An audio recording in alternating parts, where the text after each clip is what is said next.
All right, so my nickname is Rocky. I was born in the Philippines in 1977. Add that up, I just turned 42. And so they named me Rocky because the movie Rocky came out in 1976. It was the most popular movie. And so they named every Filipino kid Rocky.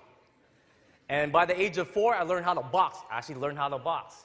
You know, I learned my uncles would put an 8-year-old in front of me. And if you put a 4 and 8, that's kind of not fair. So I got beat up.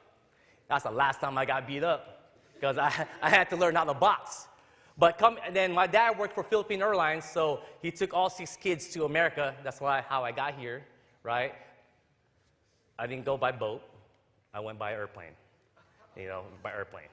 And so 3 days after getting here, they sent me to school. My dad knew I was a troublemaker, so he says, Rocky, I don't want you to get a fight your first day of school. I said, okay, being Asian, you're very respectful when your dad says something. So first day, I was literally swearing in Tagalog, and every single bad word I knew, swearing at the principal, didn't know any English. So in recess, I got picked on. If we're going to say size-wise, this white dude was maybe like 6'6". Compared to me right now, I'm kind of comparing how big he is, right? He's making fun of me. He's pushing me against the fence, pushing me against the fence. I want to retaliate, but my dad said, don't get into a fight the first day of school. So I get home, tell my dad, and he goes, what'd you do? I said, nothing. He said, good. I'm like, what kind of dad would say that, right? Next day, same thing, same bully, pushing me against the fence. I go. My dad goes, why'd you do that? Dad, it's not the first day of school anymore. And so that was my life in elementary, fighting. But because I got bullied, I would fight all the bullies. Anyone that got picked on, I would go fight the other guy. And that was just kind of like my thing. And then fast forward, 4th grade, started doing dumb stuff, hanging with the wrong friends, started stealing G.I. Joes. I don't even know if you guys know what that is, but just stealing G.I. Joes. And then I moved schools. At 4th grade, I moved school in my 5th grade. And I had to start over. In the other school, everyone knew I could fight. But now I go to the new school closer to San Francisco, and it is ghetto over there. I'm talking about kids were bigger and tougher. So I'm like, what am I going to do here? First day at school, I asked everyone, I go, who's the toughest kid here? They said, Michael Mermack. That's his name, for real. I remember that, Michael Mermack. I said, hey, man, let's go fight. I beat him up so that way no one will mess with me the rest of the whole year. Then I moved school again. Right? I moved school again, right? This time, I don't want to fight no more. But people kept on picking on me. I don't know, for whatever reason. Maybe it's my good looks. I don't know. I don't know. I'm very humble too, right? But people pick on me, so I had to fight back. And then fast forward, in 7th grade, I started playing sports. I love football, so I started playing sports. Football? Who does football? Anyone football? All right, cool. My whole youth group is all football players, so it's kind of crazy, right? We had like 2 people say like over there, yeah! What, y'all play soccer? Oh! All right, real football, right? Yeah. All right, so I stopped getting into fights at school because if you get caught, you can't play sports. But I still fought like outside of school and things like that. But it was really in Daly City, right outside San Francisco, it's a lot of Filipinos. And during the late 80s and early 90s, there was a whole lot of Filipino gangs, right? And so in the summer between my 7th and 8th grade, I went to 7-Eleven, and it was like 1:30 in the morning. That's how my parents let me roam around, right? And I went to go across the street where my parents were drinking in the bar and stuff like that. So I was hungry. I wanted to get chocolate milk and Yoplait yogurt. That was my meal. I went inside 7-Eleven, and there's this 6 guys all together in there. And then they asked me, hey, you have any money for some food? I'm like, no, I only got enough money for myself, right? I didn't know anything was going to happen, but as soon as I opened the door to go out of 7-Eleven, a fist hit me, and that was it. Then 5 other dudes came out of the car, and all they did was stomp me. I literally almost died that day. And that was like the beginning of my bitterness when that happened. And 8th grade, that happens to you, you just brush it off, right? You just go continue with life and school and things like that, and like it never happened. you'll see later, something did happen that day. So fast forward, right before the summer of my high school year, my friend Eddie Brown got shot. He was black, and the Filipinos was having fights with all kinds of race, and he was the wrong target. So first day of school, Westmore High School in Daly City, at lunch, big black dude picks up one little Filipino dude and throws him out the window. That was my first day of school.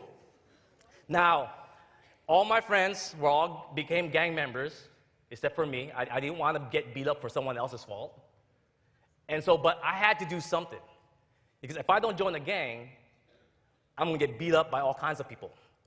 So I asked my parents to let me play football because they were scared that I would get hurt playing football. I said, this is what happened first day of school. If you don't let me join the football team, I'm going to get beat up every day by all kinds of people. So they let me play since I was a quarterback, and half the team was black, and so they protected the quarterback. So I had my own little gang there through my high school years. And everything was good. I was getting good grades and things like that. Then it was my junior year, I decided to stop playing sports. I went to go chase the girls, right? I went to go chase the girls. Y'all don't chase, guys don't chase girls? Just y'all Christian? Is that what it was? I'm just kidding, I'm just playing. So at a park, just minding my own business, playing basketball, 3 Samoan dudes, if you know my Samoans, are like 10 times bigger, not all of them, 10 times bigger than me. They took me for the wrong person and just jumped me right there. And then what did I do when I got back from school? I started playing sports again to get me out of trouble. So I was able to stay away from drugs through the high school, graduate high honors, had no desire to go to college because I was already working at a very young age. I always learned how to make money on my own, whether it's recycling, paperboy, doing stuff for the neighbors. I've always learned I knew how to make money. So I don't need college, even though I could have went to a lot of college, but I said, nah, I'm just gonna go make money. So I graduate, right? And then I start experimenting with drugs. It was, first it was marijuana. Then it's like, oh, I could make some money. So I started selling drugs. Along those lines, I was drinking more and more and more and more. And then it went from stealing G.I. Joes to stealing cars because I wanted more money. By the age of 19, the girlfriend I had, I got her pregnant. And I had, I had my first son, Darian, that's in the U.S. Air Force. And I thought my life was going to change because I had a son and a family. But 8 months after he was born, I tried to kill myself. It's like, why would I try to do that? Well, their mom always had an affair. And so that was always in and out of a relationship. And so every time that I would hear something, it would get me so mad, feel so hopeless, I would literally try to kill myself. And then in between Darian and Nathaniel, Nathan was born in 2001, I started bowling. I was bowling since I was little, then became a professional bowler. I started my own business, a clothing line that was very, very successful. It was sold in 12 stores. It was in rap videos. It was even in a movie. Celebrities was wearing my stuff. So with that, I started making a whole lot of money, buying all kinds of stuff, fame, and all of a sudden it got to my head. With that, my son was born. My second son was born. Before he was even 10 months, I tried to shoot myself in the head. Bullet gets stuck. Why? Because I found out that mom was having an affair again. And so fast forward along those lines, I had a gambling addiction. I started to experiment now with meth. I became a meth addict. I was doing it all day long. I said I was going to do the rest of my life until I die. I even tried to overdose on meth. There's one time I really just wanted to end my life. I took a bunch of sleeping pills, a bunch of other pills, and all kinds of other drugs, whatever I could swallow in like 5 minutes. I didn't even fall asleep. I don't know what was going on. Well, fast forward, I meet Laura, the one that fell from heaven, right? And great, new start, 2 boys. Well, again, I tried to kill myself again. And then over and over, because I felt so hopeless. Why am I telling you this story? Because today's message is about transformation. I just want to show you guys that God could transform anybody. Anybody. And so I started verbally abusing my wife and my kids. My kids started hating me. My wife was getting sick of me. My family had no faith anymore. They were telling my wife to leave me. And so one day she tried to leave me when I was trying to run my car over the Golden Gate Bridge. And I told her I promised not to yell at her again. And so for like a year I was good. At the same time, she didn't even know I was doing meth. No one did. 6, 7, 8 times a day, just getting high. And just for me to go to sleep and eat, I would smoke all kinds of weed and drink a bottle of Hennessy until I would fall asleep. There was times where I woke up, didn't even know what I did the next day. And my wife would look at me like all weird, like, what did I do? Well, you took your little pocket bike. You know what a pocket bike is? I'm a grown man on a pocket bike. Think about that. That's pretty stupid, right? I got on my pocket bike, and it was garbage night, so I decided I'm going to kick every garbage on the street. I probably kicked over 100 garbage cans that night. Went over up to the bowling center, right? Took my gun, started shooting it in the air, right? I take a big shopping cart, and I said, you know what? I've always wanted to break a window with a cart. Who thinks like that, right? I get it. I pick up over my head, and I throw it and break it. My wife goes, that's what you did last night. I don't remember. I went up to the bowling center. I saw the broken window. I said, oh, okay, cool. I actually did it. I saw that same cart. Next day, I couldn't even pick it up. I mean, I could pick up like this, but I couldn't pick it over my head. One night, I woke up in jail. You don't want to wake up in jail. What did I do? I asked my mom, and everyone else had to tell me the story. Well, one night, went to the club, right? And all I did was try to pick a fight with all the security guards, and then came back to by my house and tried to pick a fight with everyone in the bar, and I started kicking and breaking every card I could see. Then I woke up in jail. It was that bad. Then it was August 9, 2006. August 9, 2006, I was yelling again at my wife. And then she says, I'm tired. That's all she said. I didn't know what that meant. I went outside, plotted my perfect plan to finally end my life. Because she was my only hope in life, and she was ready to leave me, so I had no more hope. August 9, 2006, foggy Daly City night. For some reason, I looked up in the sky and I said, God, by this time I was an atheist. God, if you're there, I don't want to hurt myself or anyone anymore. Please change me. As soon as I said that, I felt weight come over myself. I felt this peace, and I felt that God told me in my heart. I didn't hear a voice, not crazy. Maybe I was, but I didn't hear a voice that night. Felt like he told me in my heart, he said, Ace, I've always been here. As long as you put me first, you'll be okay. Now, I didn't know what the heck that meant, but I just finished verbally abusing my wife, punching holes in the wall, taking my samurai sword and stabbing the ceiling. You say, why would I have a samurai sword? I'm Asian. We all have samurai swords. That's what we do, right? I ran in the room. She looked at my eyes. She saw a different person. And so that was Wednesday night. That weekend, I go over to San Pablo with my sister, and my brother-in-law hands me a beer. Normal thing we do. I take a sip. Don't want it anymore. Stop drinking. Went to church, the Catholic church. I grew up a Catholic, so I went to Catholic church, trying to learn something. Didn't really feel anything, right? So I went to go different Catholic church. Maybe that was the wrong Catholic church, so I went to a different one. And then 8 days later, I have 2 weeks worth of meth still. They had no intention to stop being bad. Had no intention. God said, put him first, so I was in the search. I didn't know what God to put first. Was it the Catholic God, the Muslim God, Seventh-day Adventist God, the Mormon God, Jehovah God, Scientology God, Buddha God? I don't know which God. There's so many gods.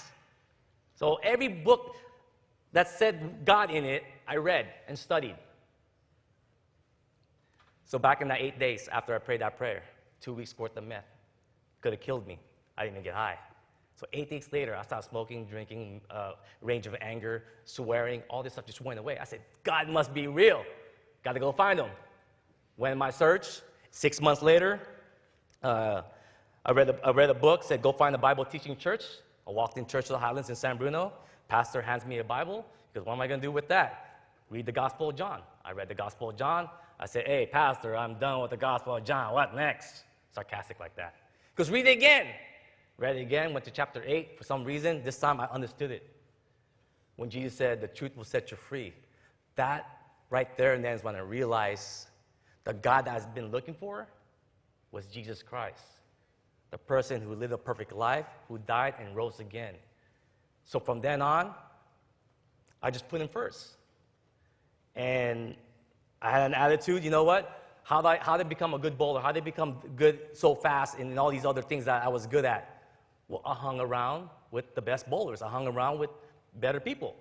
So I said, you know what? We had 16 pastors. I made them all my friends. I started hanging around with more mature Christians. Teach me to be a better husband, a better father, just a better person in general. Anyone who was in love with the world, with the word and the truth, I hang around with that person. So I surrounded myself with that person because I know the heart is wicked. And so I knew I needed a transformation. And that's why we're going to get into Romans chapter 12, 1-2. It reads, therefore, I urge you, brothers, in view of God's mercy, to offer your bodies as a living sacrifice, holy and pleasing to God. This is your act of worship.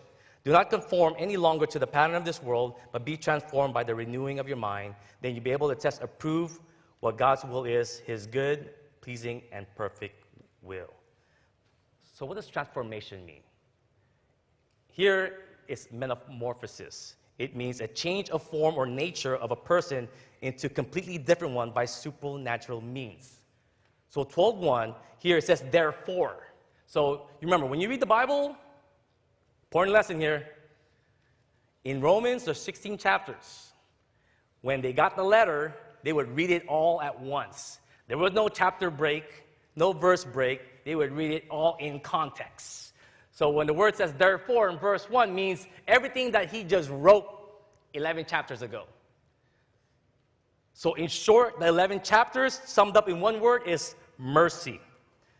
Mercy. Why do we need mercy? Ephesians 2, verse 1-5 reads, as for you, you were dead in your transgressions and sins, in which you used to live when you followed the ways of this world, of the ruler of the kingdom of the air, the spirit who is now at work in those who are disobedient. All of us also lived among them at one time, gratifying the cravings of our sinful nature and following its desires and thoughts. Like the rest, who were by nature objects of wrath, but because of his great love for us, God, who is rich in mercy, made us alive with Christ, even when we were dead in transgressions. It is by grace you have been saved. Why do we need mercy? In this context, says, because we were dead. Mercy is something not deserved. The reason why you receive mercy, if you say, oh, give me mercy, that's not mercy. When you receive mercy, it's because someone gave it to you, and it was through the blood of Christ. Why? Because the whole mankind is a sinner. We're all sinners. Romans 3:23 says, we all have sinned and fall short of the glory of God. Ever since Adam and Eve sinned, we all are sinners. Now, does that mean it's Adam and Eve's fault when you sin? No, it's your fault when you sin. It's my fault when I sin. So through history, we're waiting for this Savior to save us from our sin. Abraham came, the man of faith. Moses came, the person that was given the law. Samson, with his physical strength, it wasn't him. David, after God's own heart, wasn't him. Then John the Baptist, who prepared the way, and that wasn't him. But Jesus, who faithfully died on the cross, who fulfilled all the laws, strong enough to carry his own cross, who changes hearts of people, and who is the way, the truth, and the life. Amen? So why did we need mercy? Because we couldn't save ourselves. It's important to learn how you receive this mercy, because how you receive it is how you're going to live it. If you're like, you know what, I did this, I did that, I did this, that's why I received mercy. No. God had mercy. If you're a believer today, God had mercy on you. And before you can even get to the transformational part, you got to know how you were saved. It was by God's mercy. So now that you know that, transformation. Let's go back to 12:1. Therefore, I urge you, brothers, in view of God's mercy, to offer your bodies as a living sacrifice, holy and pleasing to God. This is your act of worship. I got a trick question. You guys want a trick question? What is worship?